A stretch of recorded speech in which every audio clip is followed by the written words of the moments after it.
تو اب سوال یہ پیدا ہوتا ہے کہ پھر 10ویں کا رکھنا ہے یا 9ویں کا رکھنا ہے.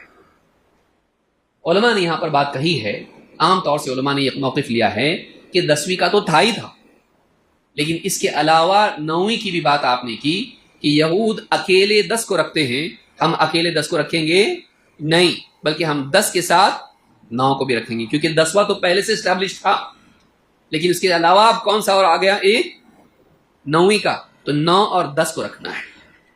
تو یہ جو حدیث ہے عاشورہ کی، یہ بیان کس نے کیا؟ ابھی میں نے تھوڑی دیر پہلے بیان کیا تھا. کون صحابی ہیں؟ ہاں، حضرت معاویہ نے. ابھی جو حدیث میں نے بیان کیا کہ 9ویں کا روزہ رکھیں گے، یاد دھیان نہیں دیا. کون صحابی ہیں؟ عبداللہ ابن عباس. عبداللہ ابن عباس رضی اللہ تعالیٰ عنہ، انہوں نے کہا کہ ایسا ایسا ایسا ہوا. آپ نے کہا کہ اگر ہم اگلے سال رہیں تو ہم کب رکھیں گے؟ 9ویں کو.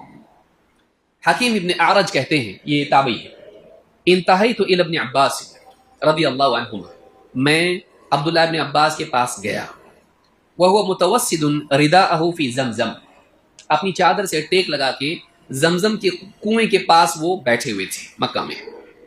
فقلت لہ اخبرنی عن صوم عاشوراء، میں نے کہا ذرا مجھے عاشوراء کے روزے کے بارے میں بتائیے.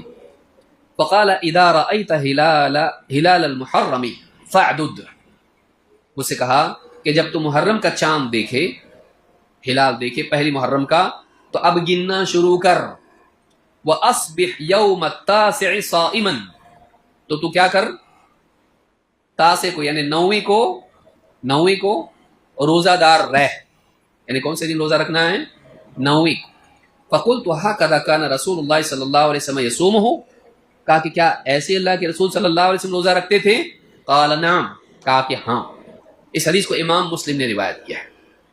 اس سے ایک بات یہ معلوم ہوئی کہ عبداللہ ابن عباس نے کہا کہ محرم کے مہینے میں گننا شروع کر جب ہلال دکھائی دے، اور 9ویں کو کیا کر، روزہ رکھ.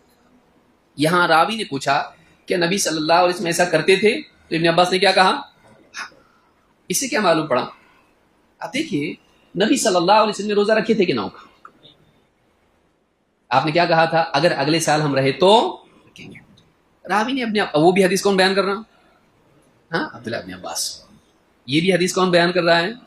انہوں نے پوچھا، راوی نے پوچھا کہ اللہ کے نبی صلی اللہ علیہ وسلم ایسا کرتے تھے؟ ہاں. تو معلوم ہوا کہ صحابہ کے نزدیک اگر کوئی عمل اللہ کے نبی صلی اللہ علیہ وسلم کرنے کی نیت رکھتے تھے لیکن نہیں کر پائے تو وہ بھی آپ کی سنت شمار ہوتا ہے. یاد رکھیں گے اس کو. نبی صلی اللہ علیہ وسلم کوئی عمل کرنا چاہتے تھے لیکن آپ نہیں کر پائے کسی مجبوری کی وجہ سے،